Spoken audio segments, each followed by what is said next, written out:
नमः संस्कृताय मित्रों, मैं डॉक्टर तन्वी सिंह अपने channel eternal adolescence classes for Sanskrit में एक बार फिर आप सभी का स्वागत करती हूँ। आज की क्लास में हम देखेंगे नल चंपू जो त्रिविक्रम भट्ट द्वारा रचित है। तो उसके बारे में जितनी भी जानकारी होगी उसको मैं इस वीडियो के माध्यम से देने का प्रयास करूंगी। नल चंपू से बहुत सारे प्रश्न बनते हैं, लेकिन इसका एक भी अच्छा वीडियो YouTube पे उपलब्ध नहीं है, इसलिए मैंने सोचा ये एक बहुत ही महत्वपूर्ण टॉपिक है, तो क्यों ना इसका एक वीडियो बनाकर डाल दिया जाए ताकि जो भी हमारे संस्कृत के मित्र हैं उनको इसका लाभ मिल सके। तो आज हम देखेंगे नल चंपू। उसके पहले हम चंपू काव्य के बारे में जानेंगे कि चंपू काव्य क्या होता है, उसका एक संक्षिप्त परिचय देखते हुए फिर हम त्रिविक्रम भट्ट के बारे में देखेंगे, फिर नल चंपू के बारे में देखेंगे, उससे बनने वाली सूक्तियों को देखेंगे, उससे बनने वाले प्रश्नों को देखेंगे। इस वीडियो में बहुत सारी चीजें आपको क्लियर कर दी जाएगी और मुझे लगता है इस वीडियो को देखने के बाद आपको कोई और वीडियो या कोई किताब नहीं पढ़नी पड़ेगी, क्योंकि इस एक ही वीडियो के माध्यम से नल चंपू का समग्र अध्ययन करा दिया जाएगा। तो चलिए ज्यादा समय न नष्ट करते हुए सीधे आज की क्लास को स्टार्ट करते हैं। तो सबसे पहले हम देखेंगे चंपू काव्य का संक्षिप्त परिचय। तो देखिए, सबसे पहले हम देखेंगे चंपू काव्य की परिभाषा व यौगिक अर्थ। तो जो चंपू शब्द है, वो चंपू शब्द जो है वो चूरादि गणीय चपी धातु से उन जो है उड़ादि प्रत्यय है। तो चंपू शब्द चुरादि गणीय चपी धातु से उन करके उंग आदेश पर बनता है, अतः चंपयति अर्थात सहैव गमयति प्रयोजयति गद्य पदे इति चंपुः। अर्थात जिस रचना में गद्य पद्य का समान प्रयोग किया जाता है वह चंपू कहलाता है। तो आप देख सकते हैं चंपू शब्द जो है वो चुरादि गणीय चपी धातु से उन उड़ादि प्रत्यय करके उंग आदेश पर बनता है, अतः चंपयति अर्थात सहैव गमयति प्रयोजयति गद्य पदे इति चंपू। अर्थात जिस रचना में गद्य पद का समान प्रयोग किया जाता है वह चंपू कहलाता है। हरिदास भट्टाचार्य चंपू शब्द की निरुक्ति करते हैं। कैसे करते हैं? चमत्कृत्य पुनाति सहृदयान विस्मयीकृत्य प्रसादयति इति चंपुः। इनके अनुसार चंपू में शब्द चमत्कार युक्त तथा अर्थ प्रसाद युक्त होना चाहिए। तो कैसा होना चाहिए? शब्द जो है वो चमत्कार युक्त और अर्थ प्रसाद गुण युक्त होना चाहिए। चंपू काव्य में वर्णन हेतु का तथा भावपूर्ण या अर्थ गौरव वाले भाग के लिए पद्य का प्रयोग होता है। चंपू का सर्वप्रथम शास्त्रीय लक्षण काव्यादर्श में दंडी द्वारा इस प्रकार किया गया।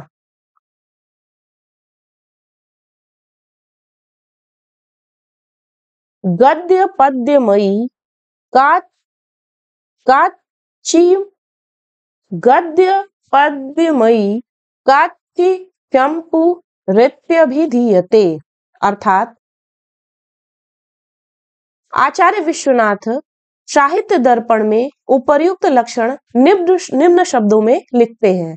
गद्य पद्यमयम काव्यम चंपूरित्यभिधीयते। चंपू काव्य की विशेषता प्रकट करते हुए भोज ने रामायण चंपू में कहा है कि जिस तरह वाद्य के मिश्रण से गीत आनंददायक हो जाते हैं, उसी प्रकार पद्य के समावेश से गद्य सुंदर व आह्लादक हो जाता है। गद्यानुबंध रस मिश्रित पद्य सुक्ति हृदय ही वाद्य कलया कलितेव गीति तस्माद दधातु कवि मार्ग जुषाम सुखाय चंपू प्रबंध रचनाम रसना मदीय। चंपू काव्य की उत्पत्ति एवं विकास के बारे में अब देखेंगे। चंपू काव्य के बीज हमें वेदों में सर्वप्रथम प्राप्त होते हैं। कृष्ण यजुर्वेद, अथर्ववेद, उपनिषद ग्रंथ तथा ब्राह्मण ग्रंथों में गद्य पद्य मिश्रित शैली का बहुत प्रयोग हुआ है। ऐत्रेय ब्राह्मण का हरिश्चंद्रोपाख्यान चंपू काव्य का सुंदर निदर्शन है। यहाँ मुख्य कथा गद्य में तथा उपदेशात्मक भाग पद्य में वर्णित है। वैदिक साहित्य के बाद महाभारत, भागवत पुराण और विष्णु पुराण में भी गद्य पद्य का मिश्रण प्राप्त है। इसके बाद अवदान शतक, जातक माला आदि बौद्ध साहित्य में चंपू काव्य का दर्शन होता है।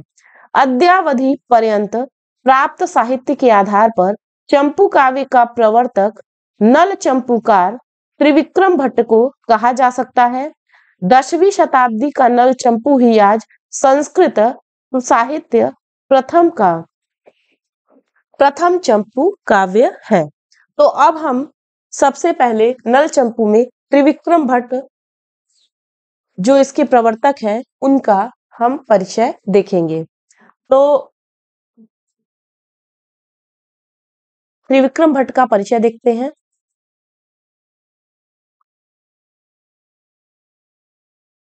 तो त्रिविक्रम भट्ट के पितामह का नाम है श्रीधर, चांडिल्य गोत्री ब्राह्मण है ये। पिता नेमादित्य अथवा देवादित्य, आश्रयदाता है राष्ट्रकूट वंशी का पूर्वार्ध 915 ईस्वी। उपाधि त्रिविक्रम भट्ट ने नलचंपू में प्रातः वर्णन प्रसंग में रात्रि के अंधकार व प्रातः काल के प्रकाश की तुलना क्रमशः यमुना और गंगा के जल से की। इस कारण आलोचकों ने इन्हें यामुन त्रिविक्रम की उपाधि प्रदान की। पद्य यथा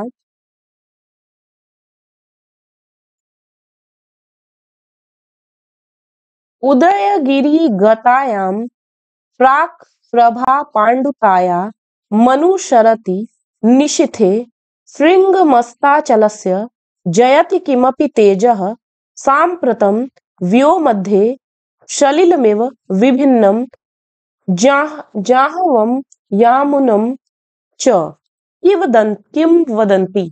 जनश्रुति है कि त्रिविक्रम भट्ट के पिता नेमादित्य उद्भट विद्वान थे तथा किसी राजसभा में पंडित थे। एक बार पिता प्रवास पर थे, उसी समय एक विरोधी पंडित ने राजसभा में नेमादित्य से शास्त्रार्थ करने को कहा। नेमादित्य को बुलाने राजपुरुषों को भेजा गया, किंतु घर पर पुत्र त्रिविक्रम थे। त्रिविक्रम मंदबुद्धि थे, अतः शास्त्रार्थ करने में असमर्थ करने पिता के आगमन तक अतुल्य पांडित्य का वरदान प्राप्त किया तथा विरोधी पंडित को हराया। बाद में त्रिविक्रम ने वरदान का लाभ उठाने हेतु नल चंपू की रचना प्रारंभ की, किंतु अभी 7 उच्छ्वास ही लिख पाए थे कि पिता का आगमन हो गया, साथ ही वरदान की अवधि भी खत्म हो गई और इस नलचंपू की कथा अपूर्ण ही रह गई। कृतित्व देखेंगे, त्रिविक्रम भट्ट की 2 रचनाएं प्राप्त होती हैं, नल चंपू और मदालसा चंपू। अब हम देखेंगे नल चंपू एक परिचय।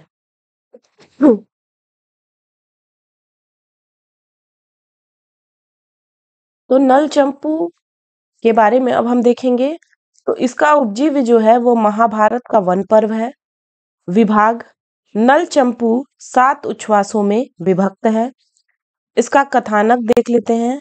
नल और दमयंती की प्रेम कथा का सुंदर वर्णन है, किंतु ग्रंथ अपूर्ण है क्योंकि दोनों के विवाह का इसमें वर्णन नहीं मिलता। अपितु देवताओं के संदेश को पहुंचाने दमयंती के महल जाने प्रेमासक्त होने का ही वर्णन प्राप्त होता है।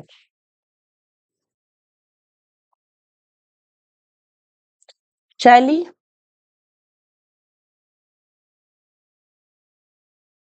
श्लेष प्रधान शैली होते हुए भी सुबोधता इनकी अपनी विशेषता है। सभंग श्लेष के प्रयोग में कवि त्रिविक्रम सिद्धहस्त है। काव्य गुण प्रसाद नव माधुर्य का आकर्षक प्रयोग है। रस परिपाक श्रृंगार प्रधान रस कला पक्ष के कारण भाव बच निर्बल हो गया है। अब हम विविध तथ्य देखेंगे नल चंपू के बारे में। त्रिविक्रम की द्वितीय रचना मदालसा चंपू मार्कंडेय पुराणोक्त आख्यान पर आश्रित है तथा अप्रसिद्ध है। नल चंपू के जाड्य पात्रम त्रिविक्रमः मदन्धि जनाति ही पुनः सम्यक कविरेव कवे श्रमः इत्यादि प्रयोग से ज्ञात होता है कि त्रिविक्रम भट्ट ने निरंतर अभ्यास व परिश्रम से विद्वता प्राप्त की थी।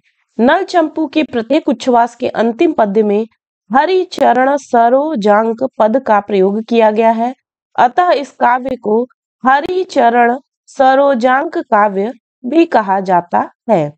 मदालसा चंपू में एक पुराणाख्यान संबद्ध प्रेम कथा वर्णित है। वहां राजा कुवलयाश्च व मदालसा की प्रणय कथा चित्रित है। अब यहीं पे हम अन्य चंपू काव्य रचनाकार देख लेंगे, क्योंकि कभी कभी कुछ चंपू काव्य के बारे में पूछ देता है जो बहुत इंपॉर्टेंट है, तो उसको भी यहीं पे देख लेंगे। जीवंधर चंपू जैन कवि हरिश्चंद्र का है। यशस तिलक चंपू सोमदेव सूरी का है। रामायण चंपू धारा नरेश भोजदेव का है। उदय सुंदरी कथा कवि शोढल का है। भारत चंपू अनंत भट्ट का है। आनंद वृंदावन चंपू कवि कर्णपुर का है। वरदाम्बिका परिणय चंपू तिरुलांबा का है। वेंकटाध्वरी के 4 चंपू काव्य यहीं पे देख लेंगे। विश्व गुणादर्श चंपू, उत्तर चंपू, वरद अभ्युदय चंपू और श्रीनिवास विलास चंपू। अब हम यहाँ पे देखेंगे नल चंपू की प्रमुख सूक्तियों को। तो प्रथम उच्छ्वास की प्रमुख सूक्तियों को देखेंगे, आपके कोर्स में भी प्रथम उच्छ्वास है, तो देखिए। अगाधान्तः परिस्पन्दं विबुधानन्दमन्दिरम्। अगाधान्तः परिस्पन्दं विबुधानन्दमन्दिरम्। व्याख्या है इसकी। वाणी पक्ष हृदय में महान अर्थ के कारण चमत्कार उत्पन्न करने वाले विद्वानों एवं देवों, आनंद का निकेतन, विभिन्न रसों, श्रृंगारादि की विशिष्टता से समृद्ध सरस्वती के प्रवाहित होने वाले प्रवाह को मैं त्रिविक्रम भट्ट प्रणाम करता हूँ। सरस्वती नदी पक्ष अथाह गहराई के बीच तरंगित होने वाले देवताओं के आनंद का घर, पृथ्वी के भीतर प्रगल्भता पूर्वक बहते हुए सरस्वती नदी की धारा को मैं त्रिविक्रम भट्ट प्रणाम करता हूँ। अगला है काचो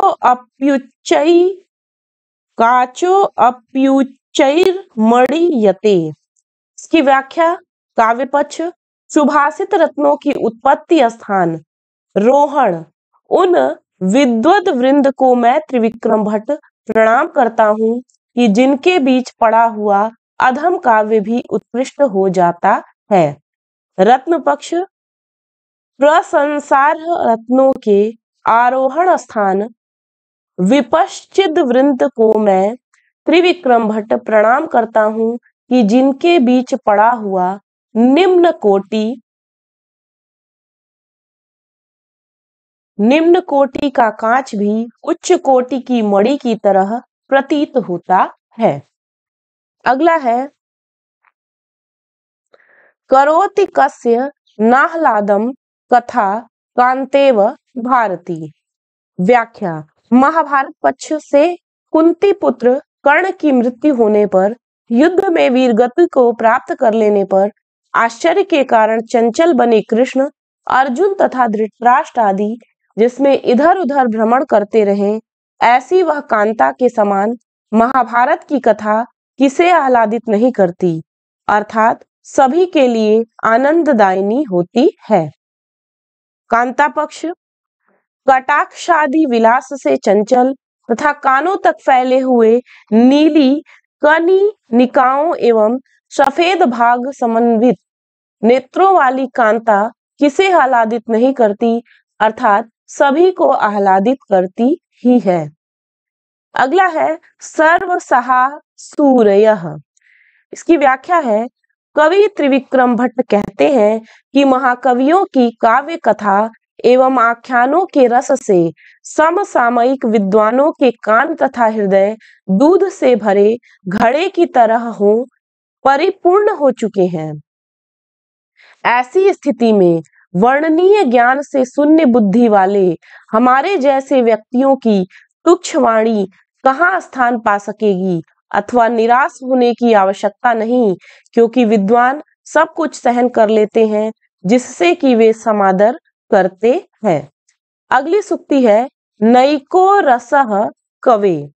इसकी व्याख्या देखेंगे, कवि त्रिविक्रम भट्ट के जैसे काव्यकर्ता को श्लिष्ट काव्य निर्माण में ही रसानुभूति होती है। विशेष रूप से शभंग श्लेष में कवि की वाणी कठिन हो जाती है, फिर भी उससे उद्विग्न नहीं होना चाहिए, क्योंकि कवि के लिए केवल एक ही रस, एक ही अभिरुचि नहीं होती है। अगली सूक्ति है वेत्ति विश्वंभरा भारम गिरणाम गरिमाश्रयम। व्याख्या है, जौहरी ही रत्नों का पारखी होता है। जिसे जिस विषय की जानकारी नहीं होगी वह उस विषय के ज्ञाता का न तो वर्णन ही कर पाएगा, न तो उसके महत्व को ही ख्यापित कर पाएगा। गुणवानों के गुणों का वर्णन गुण संपन्न लोग ही कर सकते हैं, अथवा गुणी ही गुणवानों के गुणों तथा गुण ग्रहण करने वाले के महत्व को ख्यापित कर सकते हैं, क्योंकि संपूर्ण विश्व को धारण करने वाली पृथ्वी ही पर्वतों के गरिमा मूलक भार को जानती है। अगली सूक्ति है महनीयाः महानुभावा भवन्ति। ये बहुत ही महत्वपूर्ण सूक्ति है, ये भी बहुत बार एग्जाम में पूछी जा चुकी है। तो इसकी व्याख्या देखते हैं हम लोग। शिकार खेलने के पश्चात राजा नल विश्रामार्थ एक सरस तथा सीधे साल वृक्ष के नीचे आ पहुंचते हैं तथा विश्राम करने लगते हैं। उसी वृक्ष के नीचे एक थका हुआ पथिक भी आता है, जो कि राजा को देखकर सहज ही अनुमान लगा लेता है कि यह निश्चय ही कोई चक्रवर्ती सम्राट है। अतएव वह कह उठता है कि ऐसे लोग वास्तव में पूजनीय एवं प्रभावशाली होते हैं। अगली सूक्ति है सौख्यस्यायतनं भवन्ति रसिकाः कंदर्प शस्त्रम स्त्रियः। इसकी व्याख्या है, घर को बसाने तथा अनिवर्चनीय सुख को प्रदान करने में स्त्रियां सर्वत्र सबसे आगे रहा करती हैं। इन्हीं को आधार बनाकर कामदेव संपूर्ण संसार पर विजयी बना रहता है। स्त्रियों को शस्त्र बनाकर कामदेव सर्वत्र शक्तिशाली बना रहता है। स्त्री रूपी शस्त्र के आगे देव दानव तथा मानव सभी नतमस्तक ही रहते हैं। बड़े से बड़े तपस्वियों को भी कामदेव स्त्रियों को शस्त्र बनाकर परास्त कर डाला। यही स्त्रियां सुखों का आगार होती हैं तथा इनसे ही संसार पल्लवित तथा पुष्पित एवं फलवान होता रहता है। अतएव कवि पथिक के मुख से कहलवाता है कि संभोग लीला की उत्पत्ति भूमि रसिक स्त्रियां ऐश्वर्यों का आगार तथा कामदेव का बाण हुआ करती है। अगला सूक्ति है युव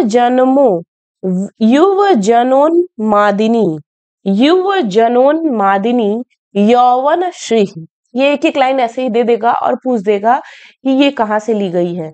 तो यहाँ मैं बता दूं कि नल चंपू थोड़ा सा कठिन तो बहुत ज्यादा है, लेकिन आप अगर इतना पढ़ के जाएंगे तो आपको पहचानने में बहुत ही आसानी रहेगी। तो ये ऐसे ही दे देगा कि ये कहाँ से लिया गया है, युव जनोन्मादिनी यौवन श्री। तो इसकी व्याख्या इस प्रकार है, पथिक राजा नल से भीमपुत्री दमयंती के अनिंद्य सौंदर्य गुण का वर्णन करते हुए कहता है कि उस राजपुत्री दमयंती की सुंदरता को देखते हुए आंखें थकती ही नहीं हैं। समस्त शुभ लक्षणों से युक्त राजकुमारी दमयंती का सर्वथा प्रशंसार्ह सौंदर्य गुण है। उनकी अभिनव यौवन लक्ष्मी, युवकों को उन्मुक्त पागल बना देने वाली कामदेव की विजय पताका है। उस नायिका के सौंदर्य को देखते ही सभी युवक उन्मत्त हो मन ही मन उसे अपना हृदय दे डालते हैं। वे उसके सौंदर्य श्री से प्रभावित हो कामाभिभूत हो उसे पा लेना चाहते हैं, क्योंकि उसकी यौवन श्री युवकों को उन्मत्त कर देने वाली कामदेव की वैजयंती है। अगली सूक्ति है ते धन्या न्यपत्यन्नेषाम कंदर्प सदृशे दृशः। इसकी व्याख्या है राजा नल से पथिक कहता है कि किसी उत्तर दिशा के राजा के प्रशंसार सौंदर्य का वर्णन करते हुए उस पथिक के मुख से सुना, जो कि उसकी जानकारी दमयंती को दे रहा था। वह दमयंती से कह रहा था कि वे आंखें धन्य हैं जो उस कामदेव के समान मुस्कुराते हुए मुख वाले तथा यज्ञ स्तंभ के समान लंबी भुजाओं वाले युवक को देखी हो। कामदेव के समान सर्वांग सुंदर शरीर वाले उस युवक पर दृष्टियां पड़ते ही धन्य हो जाती हैं तथा वे उस कामदेव सरीखे युवक के सौंदर्य का पान कर लेना चाहती हैं ताकि वे धन्य हो जाएं। अगली सूक्ति है कांते युन्नत चेतसो अपि कुरुते नामनैव निम्नम मनः। इसकी व्याख्या है राजा नल से दमयंती की सुंदरता का वर्णन कर पथिक के चुप हो जाने पर राजा नल अधीर हो उठता है तथा चिंतन करने लग जाता है कि वह देश स्त्री रत्नों का विशाल सागर है तथा यह पथिक भी यथार्थ वक्ता है। ब्रह्मा के सृष्टि संबंधी व्यापार भी आश्चर्यजनक रचनाओं से परिपूर्ण है। अतएव अद्भुत रचनाओं से परिपूर्ण विधाता की सृष्टि में कुछ भी संभव है। फिर भी उस सुंदरी के बारे में केवल श्रवण मात्र से ही मेरा उच्च मनोबल निरंतर गिरता ही जा रहा है, जबकि मैंने उसके सौंदर्य वैभव को अपनी आंखों से देखा नहीं है। इससे तो यही सिद्ध होता है कि वह सुंदरी विधाता की अभूतपूर्व रचना है, जिससे कि मुझ जैसे उच्च मनोबल वाले व्यक्ति का भी मनोबल निम्न कोटि का हो चला है। अब ऐसा लग रहा है कि कब उसके दर्शन हो जाते। तो ये सारे थे नल चंपू की महत्वपूर्ण सूक्तियां। अब हम नल चंपू की जो प्रश्नोत्तरी है उसको देख लेंगे कि नल चंपू से जो महत्वपूर्ण प्रश्न बनते हैं जो हमेशा एग्जाम में आते हैं उनको हम ऐसे ही फटाफट देख लेंगे और इस पूरी वीडियो को आप लोग देख लीजिएगा। इससे बहुत सारे प्रश्न आपको ऐसे ही मिल जाएंगे। नल चंपू से बहुत प्रश्न नहीं बनते हैं, लेकिन जो बनते हैं वो इसी वीडियो में जितनी भी चीजें बताई गई हैं इसी के इर्द गिर्द ही घूमते हैं। तो चलिए देख लेते हैं नल चंपू की प्रश्नोत्तरी। नल चंपूकारः को अस्ति। तो अभी आपने पढ़ा त्रिविक्रम भट्ट। फिर है गद्य पद्य मिश्रित काव्य को कहते हैं। तो जो गद्य काव्य मिश्रित काव्य होता है उसको क्या कहते हैं? उसको चंपू कहते हैं। गद्य पद्यमयम काव्यम चंपूरित्यभिधीयते। संस्कृतस्य प्रथमः चंपू ग्रंथः कः। तो ये भी बहुत ही महत्वपूर्ण प्रश्न है। चंपू काव्य तो बहुत सारे हैं, लेकिन पूछ देता है कि संस्कृत का प्रथम चंपू ग्रंथ कौन सा है। तो ये आपको याद रखना है, त्रिविक्रम भट्ट की नल चंपू।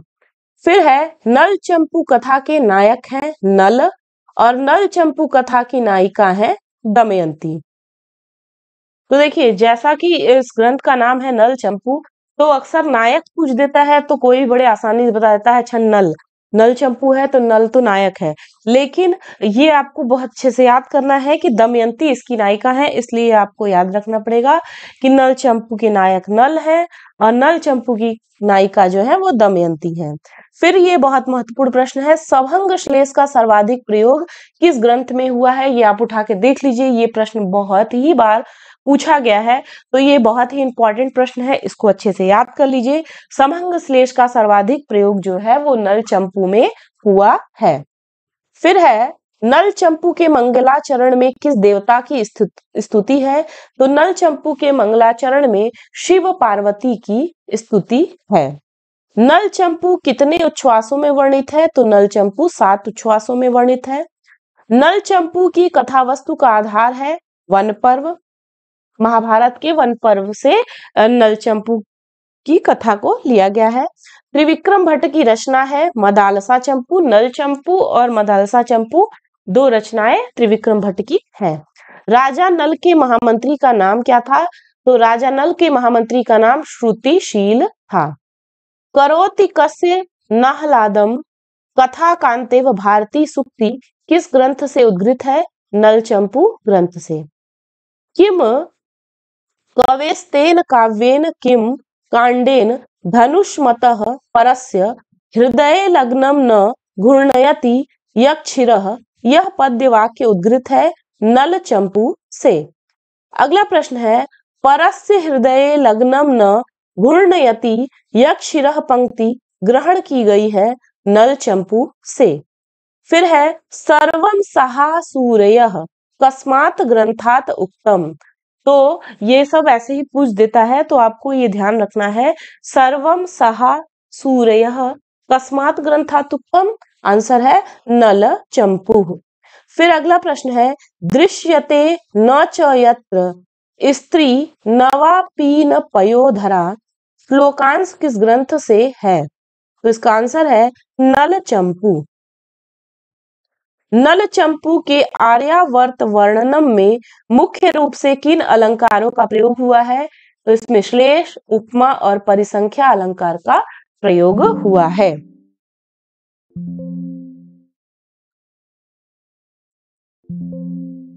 फिर है अनुचानकः सांग वेदाध्येता। अनुचानकः सांग वेदाध्येता। अनुचानकः, तो अनुचान कौन है? सांग वेदाध्येता। तो ये सब नल चंपू से बनने वाले महत्वपूर्ण प्रश्नोत्तरी थी। तो ये पूरा आप लोग देख लीजिएगा, ये पूरी वीडियो आप लोगों के लिए बहुत ही इंपॉर्टेंट थी। तो वीडियो कैसा लगा इसको कमेंट बॉक्स में जरूर बताइएगा। अगली वीडियो को देखने के लिए हमारे चैनल को जरूर सब्सक्राइब करें ताकि आगे आने वाली वीडियो की नोटिफिकेशन आपको आसानी से मिल जाए। मिलते हैं अगली वीडियो में, तब तक के लिए नमः संस्कृताय, धन्यवाद।